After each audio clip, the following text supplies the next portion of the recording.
नाम का एक गांव था जो कि समुद्र किनारे बसा हुआ था।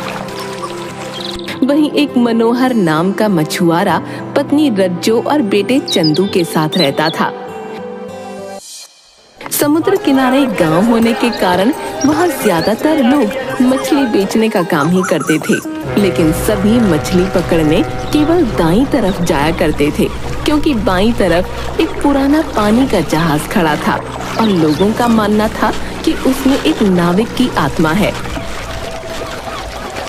छगन टहलते टहलते समुद्री तट के बाईं तरफ पहुंच गया था। उसे ध्यान ही नहीं रहा था कि वहां वो रहता है। हे भगवान, मैं ये कहाँ आ गया? यहाँ तो वो रहस्यमयी नाविक रहता है। मुझे जल्दी से निकलना चाहिए। रुक जा, रुक जा, हे भगवान, वो आ गया। छगन पीछे मुड़कर देखता है तो उसके सामने एक बहुत ही खतरनाक सा दिखने वाला आदमी खड़ा था। उसे देखकर छगन की चीख निकल जाती है और वो आदमी उसकी तरफ भागने लगता है। छगन भी हड़बड़ाकर वहां से भागता है और एक पत्थर से टकराकर गिर पड़ता है। वो खतरनाक आदमी अब छगन के पास आ चुका था और तभी छगन बेहोश हो जाता है। तो इससे किसने बोला था वहां जाने को? ये तो होना ही था।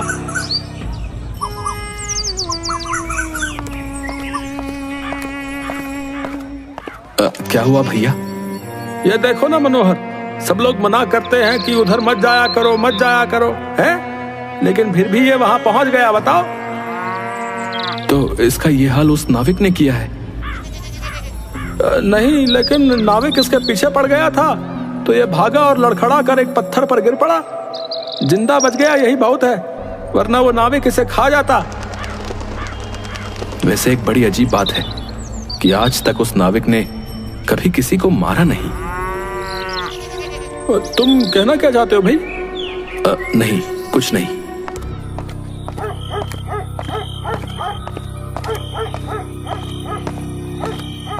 अरे आप आ गए? आओ आओ, मैं आपका ही इंतजार कर रही थी। मेरा इंतजार करने का कोई फायदा नहीं है, क्योंकि मैं आज भी कुछ खाने को नहीं लाया हूँ। हे भगवान, ऐसे कैसे चल पाएगा? आज भी आपको कोई मछली नहीं मिली क्या? एक बहुत छोटी सी मछली मिली थी, लेकिन फिर वो भी मर गई तो किसी ने खरीदी ही नहीं। वहां मछुआरों की इतनी ज्यादा भीड़ होने लगी है कि मुझ जैसे छोटे मछुआरों को कुछ हासिल ही नहीं होता। तो आप दूसरी तरफ क्यों नहीं चले जाते? उधर कोई भी नहीं जाता है, वहां आपको आसानी से बहुत सारी मछलियां मिल जाएंगी। कोई नहीं जाता है तो उसका एक कारण है। वहां एक नाविक का भूत रहता है। भूत? क्या सच में ऐसा होता है या लोगों ने अफवाह फैला रखी है? सच है, तू इस बारे में बात मत कर, जा जाकर चुपचाप सो जा। चंदू जाकर लेट तो जाता है, पर वो अपने माँ बाप की बातें सुनता रहता है, जिससे उसे पता चलता है कि उसके पिता का काम बहुत बुरा चल रहा है। वो अगले दिन अपने दोस्त राजू से मिलता है, जो कि गांव के प्रधान हरि प्रसाद का बेटा था। मेरे पिता को भी एक भी मछली नहीं मिल रही है और हमारे घर में खाने के लाले पड़ गए हैं। इसलिए मैं सोच रहा हूँ कि मुझे समुद्र तट के बाईं ओर जाकर देखना चाहिए कि वहां क्या है और कोई क्यों नहीं वहां जाता। तू पागल हो गया क्या? तुझे पता नहीं कि वहां एक नाविक का भूत रहता है? बड़े लोग तो कुछ भी मनगढ़ंत कहानियां बनाते रहते हैं। मैं जब तक अपनी आंखों से नहीं देख लेता ना, तब तक इन बातों पर विश्वास नहीं करूंगा। इसलिए मैं वहां जा रहा हूं और तू मेरे साथ चल रहा है। खुद को तो मारना चाहता है और मुझे भी मारना चाहता है। तुझे मेरी दोस्ती की कसम, तुझे मेरे साथ चलना पड़ेगा। दोस्ती की कसम के आगे राजू घुटने टेक देता है और चंदू के साथ वहां चला जाता है।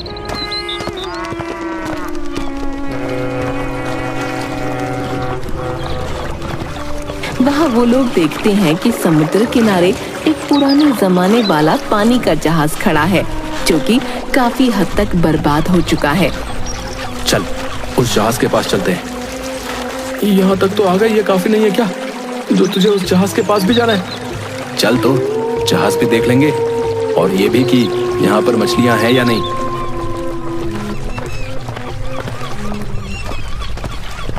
वो लोग उस जहाज के पास पहुंचते हैं और पानी में देखते हैं तो वहाँ काफी मछलियाँ होती हैं। ये देखकर चंदू बहुत खुश हो जाता है, पर तभी उन्हें पीछे से किसी की आवाज आती है। मेरे शिकार आओ। ये तो वही रहस्यमयी नाविक है। भाग चंदू, ये भूत है। अरे चंदू जल्दी चल यहाँ से, वरना ये हमें मार डालेगा। अरे रुक तो, नहीं ये हमें मार डालेगा।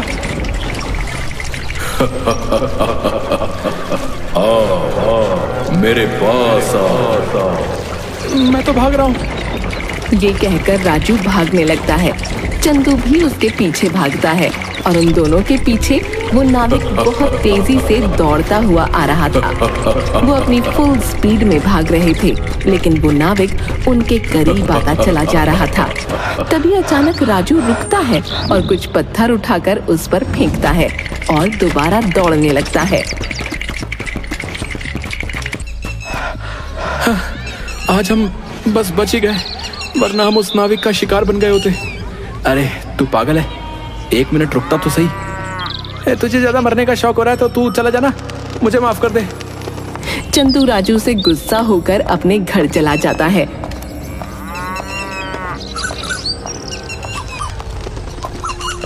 इधर राजू अपने पिता के पास जाता है और उनसे मछुआरों की दिक्कत की बात करता है, क्योंकि वो भले ही डरपोक था, लेकिन था तो चंदू का दोस्त। उसे अपने दोस्त की फिक्र तो थी।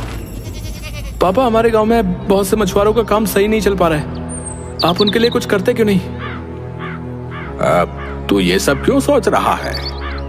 क्योंकि आप नहीं सोच रहे हो, आप गांव के प्रधान हो, आपको इन चीजों का ख्याल रखना चाहिए। आपको पता भी है कि कितने ही मछुआरे भूखे सो रहे हैं आजकल। तो तुम्हें क्या मतलब है? तुम्हें तो खाने को मिल रहा है ना, खाओ और ऐश करो। मैं तो ऐश करूंगा, पर आप जो इतनी मछलियां बाहर एक्सपोर्ट करते हो, इनमें से कुछ मछुआरों के लिए क्यों नहीं छोड़ देते? सोच समझ कर बात कर रहे हैं, मैं तेरा बाप हूँ, मुझे राय मत दे, निकल यहाँ से। राजू को अपने पिता की बातें सुनकर बहुत दुख होता है और साथ ही चंदू की बातें उसके कानों में गूंजने लगती हैं। इसका मतलब चंदू की बात बिल्कुल सही थी। मेरे पापा प्रधान हैं, पर उन्हें मछुआरों की दिक्कत से कोई मतलब नहीं है, और उन बेचारे मछुआरों के घर में खाने को नहीं है। इस दिक्कत का एक ही इलाज है कि समुद्र तट के बाईं तरफ भी मछली पकड़ने का काम शुरू होना चाहिए।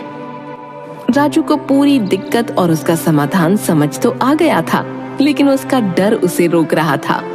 वहीं दूसरी तरफ चंदू के घर उसकी डांट पड़ रही थी, क्योंकि किसी ने उसे बाईं तरफ जाते देख लिया था। सच सच बता, क्यों गया था उधर? मैं उधर नहीं गया था। झूठ मत बोल, छगन ने तुझे जाते देखा था, तेरे साथ एक और लड़का भी था। सच सच बता, उधर क्यों गया था? तुझे यहाँ खेलने के लिए जगह कम पड़ रही है क्या, जो उधर चला गया? मैं वहां खेलने नहीं गया था। हाँ, अब आया ना लाइन पर। मतलब तू गया तो था उधर, अब ये भी बता दे कि क्यों गया था। दाईं तरफ मछली पकड़ने में पिताजी को बहुत दिक्कतें हो रही हैं, इसलिए मैं बाईं तरफ देखने गया था कि क्या वहां मछली पकड़ी जा सकती है या नहीं, ताकि हमारे घर के हालात सुधर सकें। ये सुनते ही रज्जो और मनोहर का गुस्सा प्यार में बदल गया। दोनों रोने लगे और चंदू को समझाने लगे कि उसे वहां दोबारा कभी नहीं जाना चाहिए। लेकिन नहीं, कोई लेकिन वेकिन नहीं।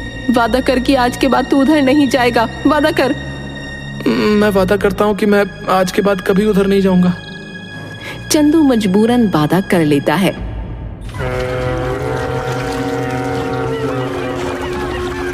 उसी रात एक शराबी समुद्र तट के बाईं तरफ चला जाता है। उसे बिल्कुल होश नहीं था। वो जाकर उस नाविक से टकरा जाता है। नाविक से टकराते ही उसे होश आ जाता है और वो बुरी तरह से चिल्लाते हुए वहां से भागने लगता है। नाविक उसके पीछे नहीं भागता है, बल्कि वो एक पत्थर उठाता है और दूर से उसे फेंक कर मारता है, जिससे वो आदमी बेहोश हो जाता है।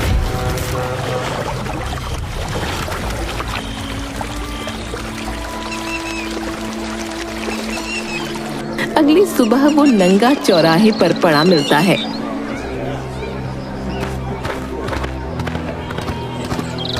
हाय हाय, ये शराबी भी ना रात में उस नाविक के पास पहुंच गया और उसने उसका ये हाल किया। राजू, तुझे एक बात अजीब नहीं लगती कि ये नाविक किसी को जान से नहीं मारता है? तो तू क्या चाहता है, वो सबको मार डाले? मैं क्या चाहता हूं ये पॉइंट नहीं है। अगर वो सचमुच एक भूत है तो वो लोगों को मारता क्यों नहीं है, ये पॉइंट है। हाँ, ये बात तो तू सही कह रहा है। उस दिन मैंने जब उसे पत्थर फेंक के मारे थे तो वो भी उसके ऐसे ही पड़े थे जैसे किसी इंसान के पड़ते। उससे वो रुक भी गया था। यही तो मैं भी कहना चाह रहा हूँ। शायद ये शक हमारा सही हो कि वो रहस्यमय नाविक कोई भूत नहीं बल्कि इंसान हो। पर वो इंसान ऐसा क्यों कर रहा है, इसका पता लगाना पड़ेगा और उसके लिए हमें वहां दोबारा जाना होगा।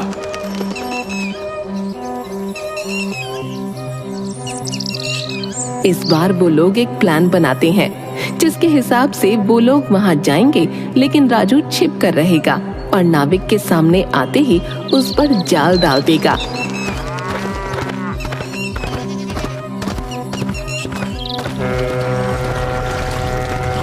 नाविक जी, नाविक जी। ओह, तुम वापस आ गए। चलो, अच्छा है। वैसे भी भूख लग रही थी।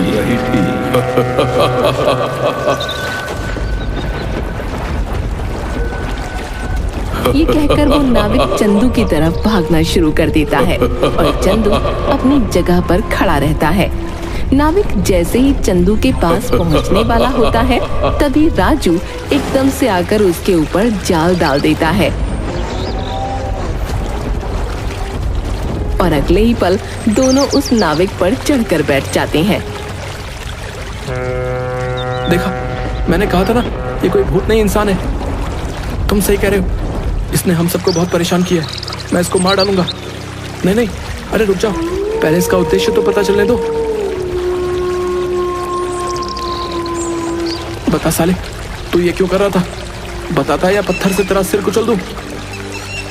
छोड़ो मुझे, वरना अच्छा नहीं होगा। नहीं बताएगा, रुक अभी तेरा सर फोड़ता हूँ। अच्छा, रुको, मैं सब सच बताता हूँ। दरअसल मैं प्रधान के लिए काम करता हूँ। उसने मुझे यहाँ भूत बनकर रहने का काम दिया है, जिससे इस पूरे हिस्से पर उसका राज चल सके। वो यहाँ की सारी मछलियाँ खुद बेच सके और मुनाफा कमा सके।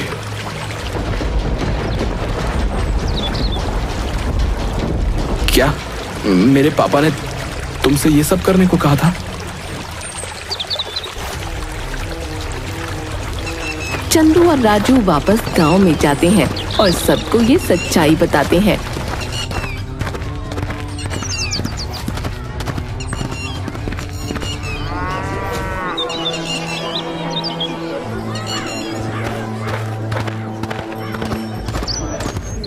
मछुआरों को जब सच्चाई पता चलती है तो सब प्रधान के घर के आगे धरना देने लगते हैं।